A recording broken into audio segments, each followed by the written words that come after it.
जन्मसाफल्यमन्त्रम् ॐ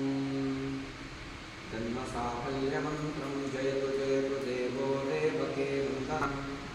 जयतु जयतु मेघश्यामलः कोमलाङ्गो जयतु जयतु पृथ्वी भारनाशो मुकुन्दः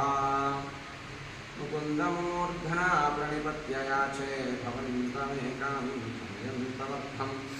अविस्मृतिस्वच्छरणारविन्दे भगे भवे मे स्तुभवत्प्रसादात् नमामि नारायणपादपङ्कजं करोमि नारायणपूजनं सदा वदामि नारायणनामनिर्मलं स्मरामि नारायणतत्त्वमव्ययम्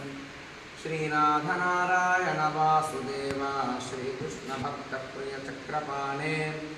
श्रीपद्मनाभाच्युतकैटभारे श्रीरामपद्माक्ष हरे मुरारे।